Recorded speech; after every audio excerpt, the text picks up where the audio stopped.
হ্যাঁ বলো, কি বলছোটা কি সরোজ? এখনো খুঁজে পাওনি? আচ্ছা, এইটুকু সময়ের মধ্যে ওরা কোথায় কোথায় যেতে পারে বলো তুমি আমাকে? না না না না না, আমি কোনো কথা শুনতে চাই না। তুবড়িকে আর অর্জুনকে যেভাবেই হোক ঘরে ফেরাতেই হবে। না সরোজ, এখনই পুলিশকে জানাবার কোনো দরকার নেই। এখন পুলিশকে জানানো যাবে না, সবাই জেনে গেলে মুখ দেখানো যাবে না তো। দেখো, আজকের দিনে তুবড়ি আর অর্জুন বাড়িতে নেই, এটা প্রেস জানলে কি হবে ভেবেছো কখনো? পুলিশ জানলে তো পুলিশ একা আসবে না, লেজের মতো প্রেসকেও নিয়ে আসবে সঙ্গে। ঠিক আছে, রাখো, তুমি খুঁজে দেখো প্লিজ। অঞ্জলি প্লিজ, আমার কথাটা একটু বোঝার চেষ্টা করো। এখন আর এসব কথা ভেবে কোনো লাভ নেই। আমারও তাই মনে হয় বড় খোকা। মানে নাদবো যেভাবে ছুটে বেরিয়ে গেল, আবার সরোজ তো বললো যে ওদের নাকি এখনো খুঁজেই পাইনি। তবু মা, আর কিছুক্ষণ দেখি, তারপরে হ্যাঁ সিদ্ধান্ত নেব।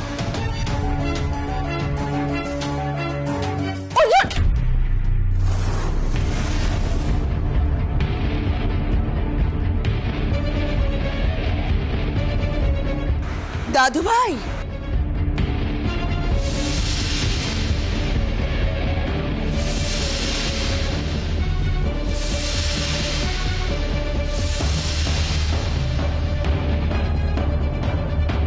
এটা কি অবস্থা? এটা কি অবস্থা আমার ছেলেটার? অর্জুন, অর্জুন, অর্জুন বাবা।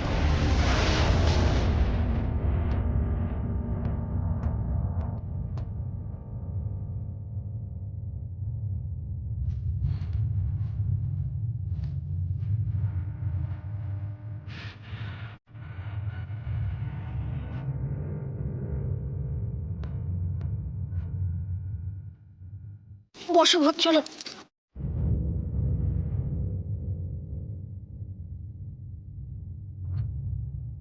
অর্জুনের গালে সিঁদুরের দাগ।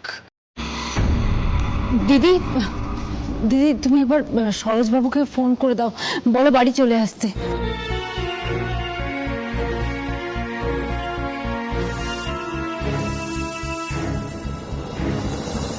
হ্যাঁ সরোজ, ওরা ফিরে এসেছে, তুমি ফিরে এসো। ইস, কি অবস্থা হয়েছে ভাইয়ার। শুধু ভাইয়ের অবস্থাটাই দেখছিস, তুবড়ির অবস্থাটা দেখছিস না? এই অবস্থায় ওকে নিয়ে আসা কি চারটিখানি কথা? কিন্তু আমি জানতাম ও পারবে। ও যখন গেছে তখন ওর স্বামীকেও ঠিক ফিরিয়ে আনতে পারবে।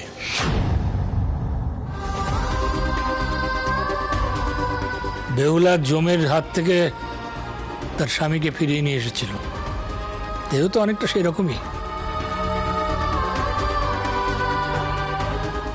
জমের ঘরে না গেলে কি আর ছেলের এই অবস্থা হয়? কাকাবাবু, আপনি কি সমস্ত বলছেন এসব? কেন ভুল বলেছি বুঝি?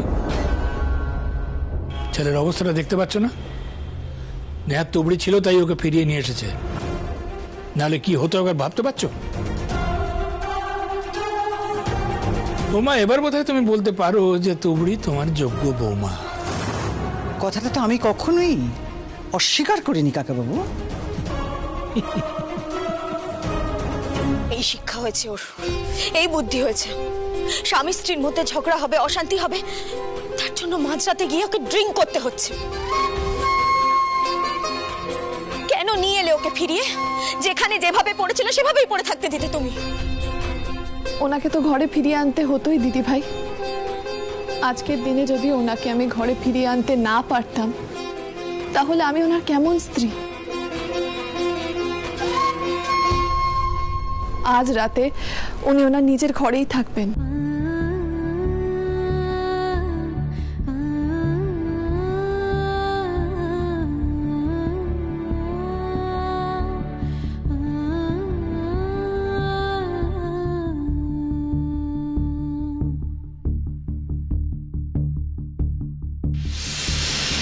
আমি কিন্তু পেরেছি মা আমার স্বামীকে ফিরিয়ে আনতে।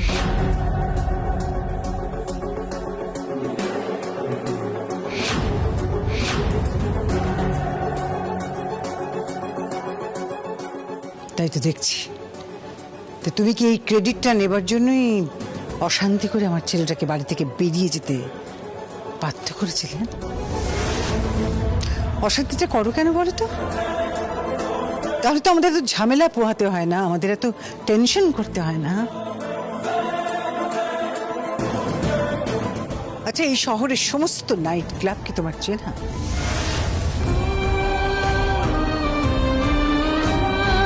না, নইলে গেলে আর নিয়ে চলে এলে কিভাবে?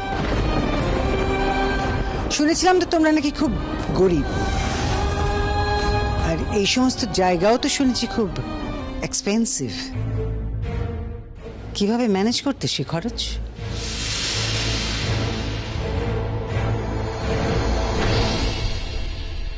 না মা, আমি কোনো নাইট ক্লাব চিনি না, কোনোদিন আমি যাইও নি। তবে আজ আমি গিয়ে দেখলাম নাইট ক্লাব কিরকম হয়, ওই চিনে গেলাম আর কি। তবে আমি আপনাকে একটা কথা দিতে পারি, আপনি আমার ওপর চোখ বন্ধ করে ভরসা করতে পারেন।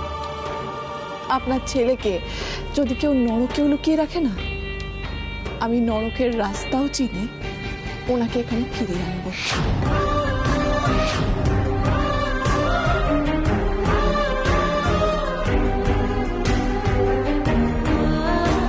জানিস তো নাদবো, দাদু ভাই অনেক ভাগ্য করে তোর মতো বউ পেয়েছে।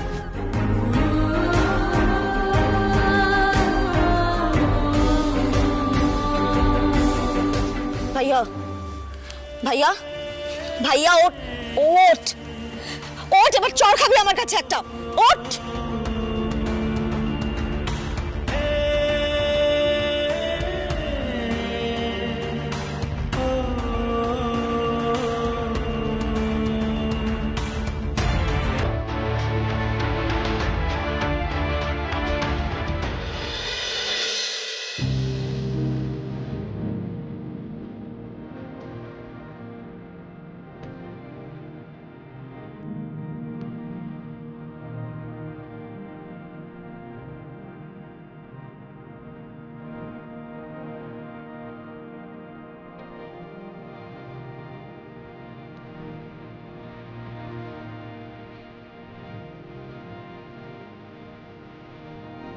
তুমি একা চলে গেছো অর্জুনকে আনতে, এ নিয়ে বাড়ির অনেকেই চিন্তা করছিল।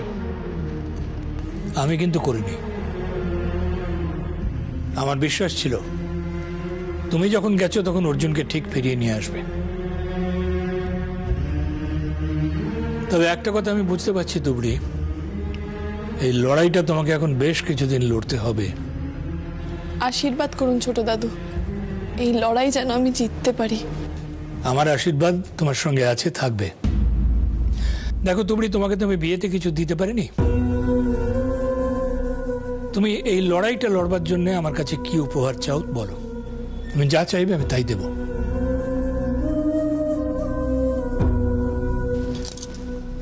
আমাকে ওই আশীর্বাদই করুন ছোট দাদু, যাতে উনি সব সত্যিটা দেখতে পারেন, জানতে পারেন। তারপর উনি যদি আমার মুখ দেখতেও না চান, আমার কোনো আক্ষেপ থাকবে না। এই দেখো, দেখেছো বৃষ্টিতে ভিজে সর্দি কাশি হয়েছে। সত্যি ভাইটা আমার হাতে পায়েই বড় হয়েছে, মাথায় বুদ্ধি একটুও হয়নি, কিচ্ছু সহ্য করতে পারে না। শোনো না তুবড়ি, ওর জামা কাপড়টা তো বদলে দিতে হবে। হ্যাঁ দিদি, আমি বদলে দিচ্ছি। আচ্ছা এই তুমিও তো ভিজে গেছো, তুমি চেঞ্জ করে নাও, না হলে তোমার শরীর খারাপ করবে। ও দিদি কিছু না, আমার এসবে অভ্যেস আছে, আমি এত সহজে কাবু হয়ে পড়ি না। তুবড়ি আমি বলছি শোনো। দিদি দিদি শোনো, অনেক দেরি হয়ে যাচ্ছে, ওনার কিন্তু আরো ঠান্ডা লেগে যাবে। হ্যাঁ আমি বদলে দিচ্ছি এক্ষুনি। কি ভাইয়ার গা তো একদম জ্বরে পুড়ে যাচ্ছে। সে কি? জ্বর তো আসবেই, শরীরের উপর এত অত্যাচার করলে জ্বর আসবে না? এই নাকি ফুলসজ্জার রাত। দেখ, যদি ডাক্তার ডাকতে হয় তো দেখ। ছোট দাদু, আমি দেখছি, অনেক রাত হয়ে গেছে, তুমি বরং যাও।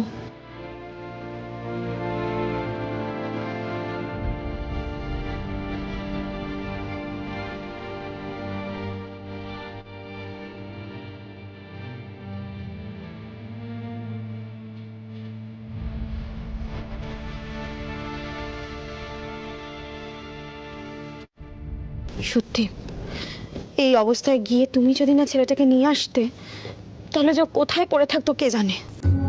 কি আর হতো, উনি আরো বেশি করে নেশা করতেন আর কি করতেন।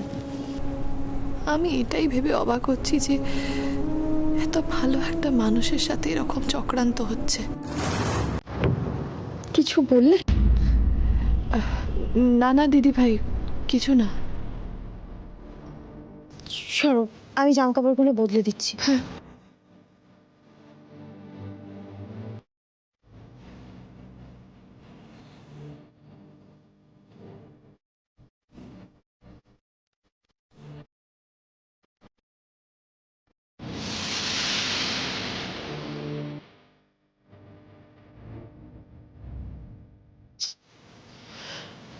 গা বেশ গরম আছে এখনো। তুবড়ি, হ্যাঁ দিদি ভাই বলো। বলছি ঘরে জ্বরের ওষুধ আছে? এটা তো আমি ঠিক জানি না। আচ্ছা ঠিক আছে, আমার ঘরে আছে, আমি নিয়ে আসছি, তুমি এখানে বসো।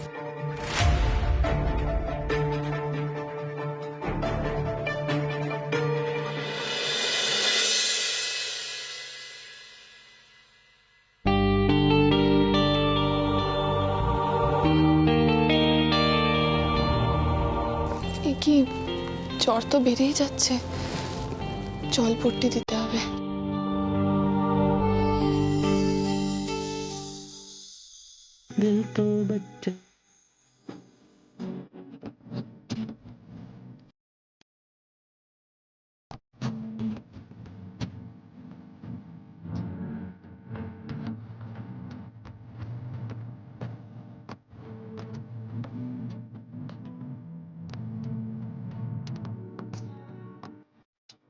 মাথাটা যন্ত্রণায় ছিঁড়ে যাচ্ছে,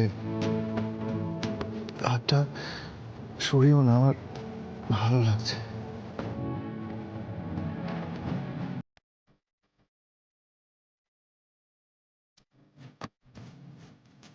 কি ঠান্ডা তোমার হাতটা।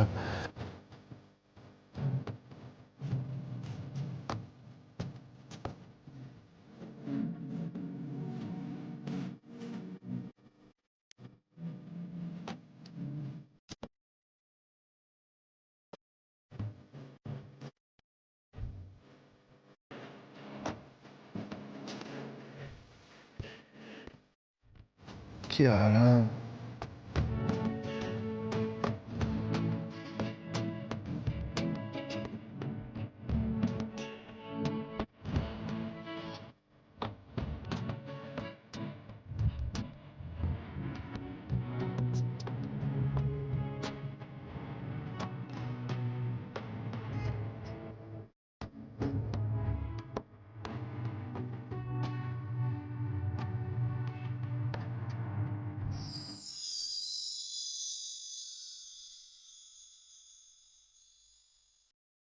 নিশা,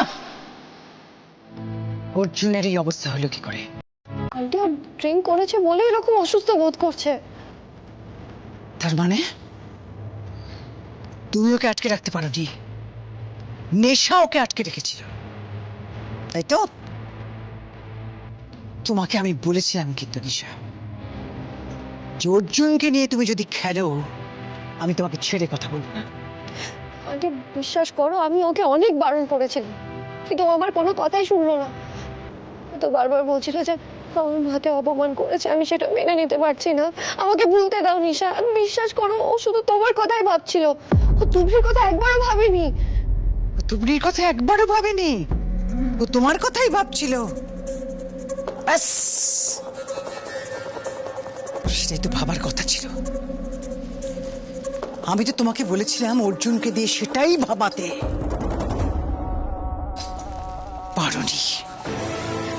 পারোনি, তুমি হেরে গেছো। আন্টি আমি কিন্তু এত সহজে। চুপ, একেবারে চুপ। আমি বুঝে গেছি, আমি খুব ভালো করে বুঝতে পেরে গেছি যে তোমার যোগ্যতায় অর্জুনকে তুমি কিছুতেই তুবড়ির হাত থেকে বাঁচাতে পারবে না। আর তাই এই বাড়িতে তোমার আর থাকার কোনো দরকার আছে বলে আমি মনে করছি না। না না না না বৌদি, তুমি নিশাকে এখনো ভালো করে চেনোনি। ও তো আসলে আমি এত সহজে কোনোদিনও না হারতে শিখিনি। তুমি যা চাইছো তাই পাবে, কিন্তু তার আগে আমার একটা অনুরোধ আছে।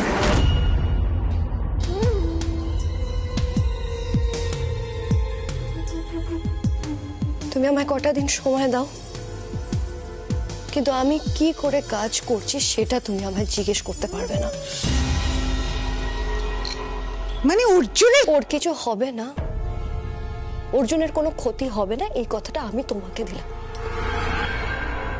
কিন্তু তুমি আমাকে আমার মতো করে প্ল্যান করতে দেবে এবার থেকে। আর নাইট ক্লাবের কথাটা লিক হয়েছে বলেই কিন্তু আমি হেরে গেলাম। এবার থেকে আমি যা যা করব সেটা আমি কাউকে জানতে দেব না যে আমি কি করছি। আর এবার তুমি দেখবে আমি কি করতে পারি। মামি, তুবড়ি আর অর্জুন কোথায়? ওদের ঘরেই আছে।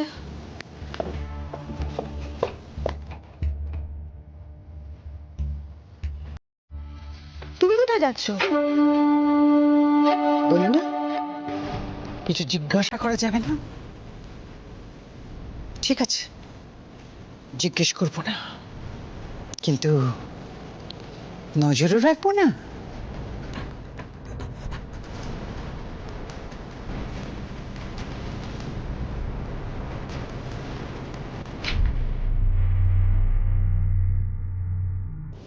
কি ব্যাপার, কেউ ঘুমোনি বুঝি? খুব নাকানি চোবানি খাওয়াচ্ছে না ওই তুবড়ি? সে তো খাওয়াবেই, ও তো দেশে তুবড়ি নয়, একেবারে উড়ন তুবড়ি।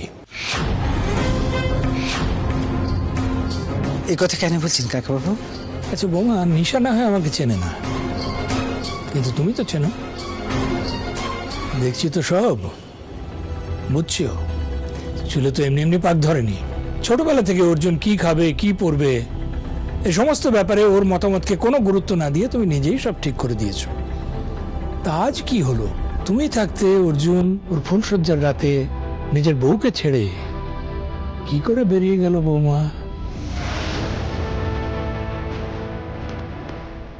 তুমি তো ঘরে ঘুমোচ্ছিলে।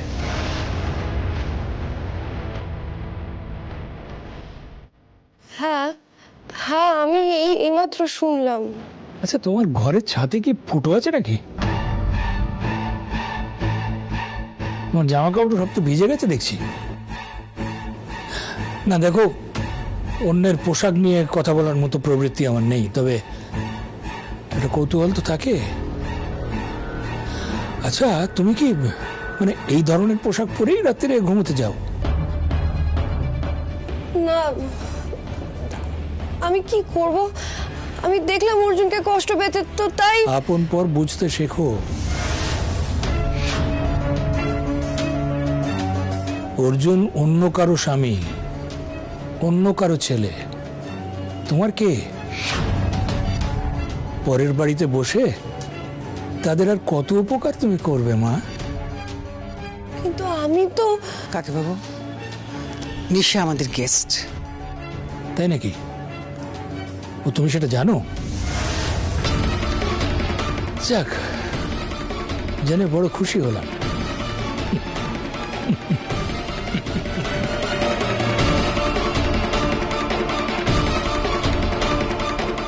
কাকাবাবুর কাছে আমি কি ধরা পড়ে গেলাম?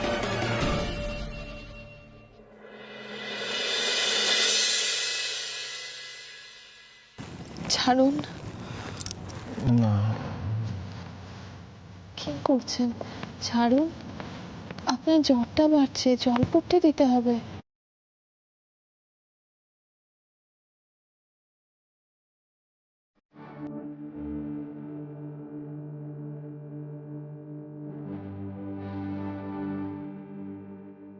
কি ছেলে মানুষই হচ্ছে এগুলো অর্জুন?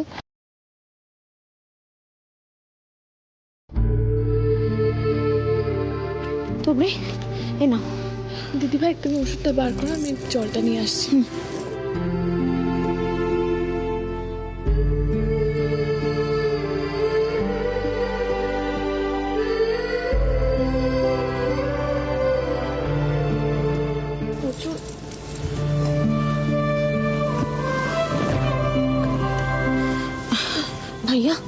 একটু হাঁকর, এই যে একটুখানি হাঁকর, খেয়ে নে ওষুধটা, খেয়ে নে।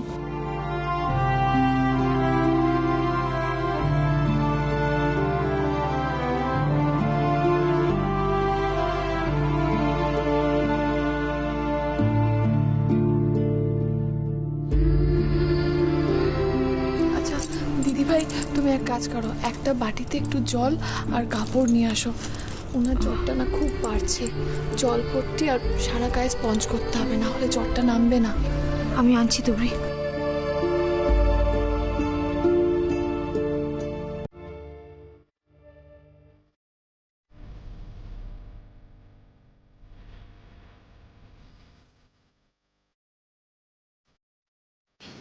তুবড়ি এনো।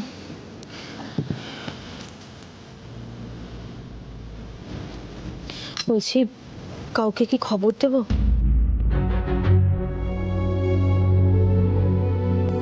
থাক দিদিভাই, কাউকে খবর দিয়ে ব্যস্ত করতে হবে না।